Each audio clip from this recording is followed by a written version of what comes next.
Hello friends, आपके अपने YouTube channel ज्ञान की रफ्तार में आप सभी का स्वागत है। आज हम विषय हिंदी के 2017 में जो यूपी बीएड में क्वेश्चन पूछे गए थे उनका हम प्रॉपर पेपर सोल्यूशन करेंगे। मैं आपको बता दूं कि इससे पहले 2015 और 2016 में सामान्य ज्ञान, हिंदी और रीजनिंग से जो भी प्रश्न पूछे गए थे उनको हमने प्रैक्टिस सेट के माध्यम से कर लिया है। इसका जो वीडियो है आप लोगों को मेरे प्लेलिस्ट में मिल जाएगा और मैंने वीडियो के डिस्क्रिप्शन बॉक्स में भी लिंक दे दिया, आप वहाँ पर जाके क्लिक करके इसकी वीडियोज़ को देख सकते हैं। यदि आपको इसका पीडीएफ चाहिए तो आप मेरे टेलीग्राम चैनल ज्ञान की रफ्तार पे धीरज पांडे पे जुड़ सकते हैं और वहां से इसका पीडीएफ प्राप्त कर सकते हैं। तो चलिए क्वेश्चंस को हम स्टार्ट करते हैं। पहला क्वेश्चन, आमलक शब्द का तद्भव है, तो इसका जो सही आंसर है वह है आंवला। आमलक शब्द का जो तद्भव है वो आंवला है। तो आदर्शिका, इसका तद्भव क्या बनेगा आदर्शिका का, तो इसको भी देख लेते हैं। तो आदर्शिका आरसी का, इसके बाद आम्र आम का, और आपाक जो है वो किसका तद्भव है, तो बात करें अगर जो आपाक की तो इसका तद्भव जो है वो आमा का तद्भव है, आपाक। चलिए अगले क्वेश्चन पे चलते हैं। तिनका का तत्सम शब्द है, तो इसका जो सही आंसर है ऑप्शन नंबर ये वाला तीर्ण। तीर्ण जो है वो तिनका का तत्सम शब्द है। बाकी जो तिक्त है, तिक्त देख रहे होंगे, इसका मतलब तीता होता है। ताम्र, ताम्र का मतलब तांबा होता है। और त्वरित, त्वरित आप लोगों ने सुना होगा कि त्वरित जो है वो तुरंत का तत्सम रूप है। चलिए अगले क्वेश्चन पे चलते हैं। तकदीर शब्द है, तो इसका जो सही आंसर है वह है ऑप्शन नंबर डी, अरबी भाषा का शब्द है तकदीर। और जान लेते हैं कि तकदीर के अलावा कौन कौन से अरबी भाषा के शब्द हैं जो ता शब्द से हैं। तकिया, तकिया, तरफ, तमाम, तकाजा, तुर्की, तजुर्बा, तमाशा, तारीख, ये सारे जो हैं वो अरबी शब्द हैं। अगले क्वेश्चन पे चलते हैं। निम्नलिखित में से कौन सा शब्द तत्सम नहीं है, तो इसका जो सही आंसर है वह ऑप्शन नंबर सी, पीढ़ी जो है वो तत्सम शब्द नहीं है। और बात कर लेते हैं प्रागुड़, तो प्रागुड़ जो तत्सम शब्द है वो किसका है, तो प्रागुड़ पाहुना, पहुना का तत्सम शब्द है। इसके आगे द्विषष्टि है जो 62 का तत्सम शब्द है। फिर विग्रह है जो कि बीघा का तत्सम शब्द है। तो इसमें जो पीढ़ी थी इसका तत्सम शब्द फिर क्या होता है, तो इसका तत्सम शब्द जो होता है वो होता है पीठिका। पीठिका, पीठिका, इसका तत्सम शब्द जो होता है पीठिका। ये छुट्टी की मात्रा रहेगी इस पे। चलिए अगले क्वेश्चन पे चलते हैं। जिन शब्दों का रूप सदैव समान रहता है उन्हें क्या कहते हैं, तो उन्हें हम अव्यय कहते हैं। अव्यय, अव्यय या फिर अविकारी शब्द, ये होते क्या है अविकारी या अव्यय शब्द, तो ऐसे शब्द जो सदैव एक जैसा बने रहते हैं, अर्थात इनमें लिंग वचन कारक का कोई प्रभाव नहीं पड़ता है। बात करें अविकारी शब्द कितने प्रकार के होते हैं, अव्यय कितने टाइप के होते हैं, तो 4 टाइप के होते हैं। क्रिया विशेषण, संबंध बोधक, इसके बाद समुच्चय बोधक और विस्मयादि बोधक। चलिए अगले क्वेश्चन पे चलते हैं। धीरे चलो में अव्यय, अव्यय का कौन सा प्रकार है, तो इसमें जो सही आंसर है आपका वह है ऑप्शन नंबर ए, क्रिया विशेषण। क्रिया विशेषण क्यों है, क्योंकि चलना क्या है, एक क्रिया है, और धीरे चलना, तो धीरे चलने की बात कही जा रही है। धीरे जो है वो विशेषता बता रहा है, तो इसमें क्रिया विशेषण, इसलिए क्रिया विशेषण का प्रयोग इसमें हुआ क्योंकि यह क्रिया की विशेषता बता रहा है। कौन, धीरे। किस वाक्य में परिमाणवाचक क्रिया विशेषण है, तो इसका जो सही आंसर है वह है ऑप्शन नंबर डी, इस बार बारिश में बहुत। बहुत देखिए, बहुत के इसको डिनोट कर रहा है, परिमाण को, ओले पड़े। चलिए अगला क्वेश्चन, निम्नलिखित में से कौन सा शब्द कालवाचक क्रिया विशेषण है, तो आप लोग को पता ही है, ऑप्शंस दिए गए हैं। इसमें से जो सही आंसर होगा ऑप्शन नंबर सी वाला होगा। काल की बात कर रहा है, यानी आज, आज की बात कर रहा है, जो कि वर्तमान काल की बात हो रही है इसमें, तो कौन सा कालवाचक क्रिया विशेषण हुआ, आज। चलिए अगले क्वेश्चन पे हम चलते हैं। निम्न में से किस वाक्य में क्रिया विशेषण का अशुद्ध प्रयोग हुआ है, तो इसका जो सही आंसर है वह है ऑप्शन नंबर डी, धूप में चला नहीं जाता, इसमें अशुद्ध क्रिया विशेषण का उपयोग हुआ है। अगले क्वेश्चन पे चलते हैं। निम्न में से किस वाक्य में क्रिया विशेषण का प्रयोग नहीं हुआ है, तो इसका जो सही आंसर है वह है ऑप्शन नंबर सी, मोहन से खाया नहीं जाता। चलिए अगले क्वेश्चन पे चलते हैं, 61 वाले पे। वह गलती होने से डरती है, वह गलती होने से डरती है। अब इसका जो सही आंसर होगा वह होगा, इसमें कौन सा भरा जाएगा, वाक्य में उचित क्रिया विशेषण शब्द आएगा। कौन सा क्रिया विशेषण शब्द आएगा, तो वह गलती होने से बहुत डरती है, यानी कि ऑप्शन नंबर ए सही हो जाएगा। अगला क्वेश्चन, अगले क्वेश्चन को देखते हैं। देवदर्पण का संधि विच्छेद है, तो बताइए इसका क्या सही आंसर होगा, देवदर्पण का संधि विच्छेद। तो इसका जो सही आंसर होगा वो होगा ऑप्शन नंबर बी, देवी प्लस अर्पण। अब यण संधि की बात यहाँ पे हुई है। यण संधि क्या होता है कि जब ई उ री, आप लोगों ने पढ़ा भी होगा कि ई उ री के बाद कोई असमान स्वर आ जाता है, कोई भिन्न स्वर आ जाता है तो वहां पे या वा रा हो जाता है। तो इसी प्रकार से यहाँ पे यड़ संधि का प्रयोग किया गया है। देवी में क्या है, बड़ी ई है और आ क्या है, दूसरा शब्द जो है, दूसरे शब्द में आ क्या, असमान स्वर है, तो क्या बन गया, या बन गया, और जो वा था वो क्या हो गया, हलंत लग गया उस पर, यानी कि वो आधा हो गया। किस शब्द में उपसर्ग का प्रयोग हुआ है, तो इसका जो सही आंसर है वो ऑप्शन नंबर ए वाला उपकार में, उप प्लस कार, इसको आप तोड़ सकते हैं। अगला क्वेश्चन, अनिच्छा में प्रयुक्त उपसर्ग है, तो इसका जो सही आंसर होगा ऑप्शन हमारा बी वाला अन। और यहाँ देखिए नाम के नीचे हलंत लगा हुआ होना चाहिए, बहुत सारे लोग इस अन को लगा देते हैं जो कि पूरी तरीके से गलत है। अगला क्वेश्चन, इंद्रियों को बस में रखने वाला क्या कहलाता है, तो इसका जो सही आंसर है वह है इंद्रिय जीत। फिर इंद्रजीत किसको कहते हैं, तो जो इंद्र को जीत लिया हो उसको इंद्रजीत कहते हैं। ईष्ट का क्या मतलब होता है, तो ईष्ट जिसकी आकांक्षा हो उसको ईष्ट बोलते हैं। ईर्षिप्त किसको बोलते हैं, तो जिस वस्तु को चाहा गया हो उसको ईर्षिप्त बोलते हैं। जिसका अनुभव किया गया हो कहलाता है तो अनुभूति, इसका सही आंसर होगा ऑप्शन नंबर बी वाला। चलिए अगले क्वेश्चन पे चलते हैं। अनिर्वाचनीय शब्द का सही अर्थ क्या है, तो इसका जो सही आंसर है वह है ऑप्शन नंबर डी, जो वाणी द्वारा व्यक्त ना किया जा सके। अगले क्वेश्चन पे चलते हैं। वकील किस भाषा का शब्द है, तो वकील जो है वह अरबी भाषा का शब्द है।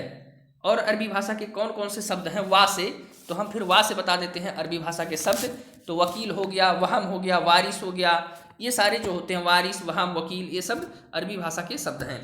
निम्नलिखित में से कौन सा उपसर्ग रहित शब्द है, तो इसका जो सही आंसर होगा वो हो जाएगा option number D, Suresh. Suresh जो है उपसर्ग रहित शब्द है, क्योंकि सुरेश को तोड़ेंगे आप तो कुछ नहीं मिलेगा। बाकी विदेश में बी प्लस देश मिल जाएगा। इसमें अति प्लस अधिक का संधि विच्छेद होकर इसमें अति जो है वो उपसर्ग हो जाएगा। संयोग में सम प्लस योग का हो जाएगा तो सम उपसर्ग मिल जाएगा। महिमा शब्द में किस प्रत्यय का उपयोग हुआ है, तो इसका जो सही आंसर है वह है ऑप्शन नंबर डी, इमा। इमा का प्रयोग हुआ है, इमा प्रत्यय का प्रयोग हुआ है। आड़े हाथों लेने मुहावरे का अर्थ है खरी खोटी सुनाना। खड़ी खोटी सुनाना है जो आड़े हाथों लेने का मतलब है। चलिए अगले क्वेश्चन पे चलते हैं। सूरज को दीपक दिखाने का अर्थ है, तो इसका जो सही आंसर है वह है किसी व्यक्ति की तुच्छ प्रशंसा करना। पंचानन में कौन सा समास है, तो पंच है आनन है जिसके, मतलब पंच माने पांच, गिनती यहाँ पे प्रयोग हो रही है। तो इसका जो सही आंसर होगा, जहाँ पे गणना होता है वहाँ पे द्विगु समास होता है। चलिए आगे बढ़ते हैं। नीचे दिए गए शब्द समूहों के लिए सही शब्द का चयन कीजिए। थोड़ा सा मैं इसको जूम कर दे रहा हूँ ताकि आप लोगों को थोड़ा विजुअल हो जाए। अब पढ़ते हैं क्वेश्चन को। नीचे दिए गए शब्द समूहों के लिए सही शब्द का चयन कीजिए। युद्ध की इच्छा रखने वाला, तो इसका जो सही आंसर है ऑप्शन नंबर सी वाला है, युयुत्सु। ऑप्शन नंबर सी जो इसका सही आंसर होगा, युयुत्सु। चलिए अगले क्वेश्चन पे हम चलते हैं। दिशाएं हैं जिनके वस्त्र, यानी दिशाएं ही जिनके वस्त्र हैं, तो इसका कौन सा सही आंसर होगा, तो यह होगा दिगंबर। दिशाएं हैं जिनके वस्त्र, आपने पढ़ा होगा दिगंबर, उसके बाद श्वेतांबर, दिगंबर का कॉन्सेप्ट आप लोगों ने पढ़ा होगा पहले। तो इस प्रकार से श्वेतांबर हुआ करते थे, दिगंबर हुआ करते थे। श्वेतांबर माने जो श्वेत वस्त्र को धारण किया करते थे, जैन धर्म में ये सारी चीजें आती हैं। नीचे दिए गए शब्द समूह के लिए सही शब्द का चयन कीजिए। वह कवि जो तत्क्षण कविता कर सके उसको क्या कहते हैं, क्या मतलब इसका अगर जो हम कहने का ये मतलब समझे कि जो तुरंत कविता कर सके तो उसको हम कहते हैं आशु कवि। 76 का जो सही आंसर होगा ऑप्शन नंबर ए वाला हो जाएगा। त्रिसड़ा का पर्यायवाची है, तो इसका जो सही answer option number D, Lipsa. उच्च श्रृंखल का विलोमार्थक है शब्द है, तो इसका जो सही आंसर होगा वो होगा विनम्र, ऑप्शन नंबर डी। अगला क्वेश्चन, वह कथा जो जनसाधारण में प्रचलित हो के लिए एक शब्द है, इसका जो सही आंसर होगा वो होगा ऑप्शन नंबर बी, किंवदंती। किंवदंती जो होगा इसका जो होगा वो सही आंसर होगा किंवदंती। चलिए आगे हम बढ़ते हैं। निष्कपट शब्द में उपसर्ग है, तो इसका जो सही आंसर है वो ऑप्शन नंबर सी वाला है। देखिए यहाँ पे जिसको आप लोग छोटा सा बोलते हैं या उस भाषा में, यहाँ पे देखिए बहुत सारे लोग जो हैं वो इसको मूर्धन्य सा को सही करके चले आते हैं लास्ट में, लेकिन ये दंती सा है ना, ये वाला सा रहेगा लास्ट में, तो यही निस वाला जो होगा वो सही आंसर होगा। अगला क्वेश्चन, प्रत्यय शब्द निर्मित है, प्रत्यय शब्द निर्मित है तो प्रति प्लस आय से, यहाँ पे भी क्या हुआ है, किस संधि का प्रयोग हुआ है, तो यड़ संधि का ही प्रयोग हुआ है। ऑप्शन नंबर सी सही हो जाएगा। अगले क्वेश्चन पे चलते हैं। सच्चिदानंद शब्द का संधि विच्छेद है, तो इसका जो सही आंसर ऑप्शन नंबर ए वाला, सत धन चित धन आनंद। अगला क्वेश्चन, यह मूंग और मसूर की दाल का अर्थ है। इसका जो सही आंसर होगा वो होगा ऑप्शन नंबर डी, अपनी योग्यता से अधिक पाने की उम्मीद। चलिए आगे क्वेश्चन पे चलते हैं। अगले क्वेश्चन पे, चित पर चढ़ना का अर्थ है, मतलब सदा स्मरण रहना, सदा स्मरण रहना। ऑप्शन नंबर डी जो होगा इसका सही आंसर होगा। अगले क्वेश्चन पे चलते हैं। निम्नलिखित लोकोक्ति का अर्थ बताइए। इसका जो सही आंसर है, पहले क्वेश्चन पढ़ लेते हैं कि अशरफियां लूटें कोयलों पर मुहर, मतलब मूल्यवान वस्तु की अपेक्षा तुच्छ वस्तु का ध्यान। तो 85 का जो हो गया सी वाला सही आंसर हो गया। अगला क्वेश्चन, हंसुओं के ब्याह में खुरपो का गीत कहावत का अर्थ है। तो इसका जो सही आंसर है वो कौन सी बात हो रही है, असंगत बातें हो रही हैं यहाँ पे। तो ऑप्शन नंबर सी वाला सही हो जाएगा। अति उत्तम के संधि विच्छेद का सही विकल्प चुनिए। तो आपको पता ही होगा अति प्लस उत्तम। ऑप्शन नंबर बी वाला इसका सही आंसर हो जाएगा। यहाँ भी यण संधि का प्रयोग किया गया है। गर्भ शून्य शब्द में समास है, जब आप इसको तोड़ेंगे तो क्या आएगा, गर्भ से शून्य, यानी कर्ता ने कर्म को करण से, तो करण तत्पुरुष समास यहाँ पे सही आंसर होगा।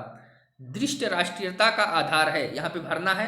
तो इसका जो सही आंसर होगा ऑप्शन नंबर बी वाला हो जाएगा, धर्मनिरपेक्ष। धर्मनिरपेक्ष दृष्ट राष्ट्रीयता का आधार है। अगले क्वेश्चन पे चलते हैं। निम्नलिखित में से शुद्ध वर्तनी कौन सी है। तो देखिए यहाँ पे इसका जो सही आंसर हो जाएगा आकांक्षा। भानु, देखिए छोटा ऊ रहता है यहाँ पे, ध्यान दीजिएगा। ऐतिहासिक में यहाँ ए पे मात्रा रहता है, यानी ये अय वाला होता है। और ये जो वृक्ष है ना, ये वृक्ष रहता है। तो बहुत सारे लोग ये ऐतिहासिक और भानु वाले में गलती करके आ जाते हैं, दोनों गलत है, जान लीजिएगा। और वृक्ष तो पूरी तरीके से गलत है। इसका जो सही आंसर हो आकांक्षा है।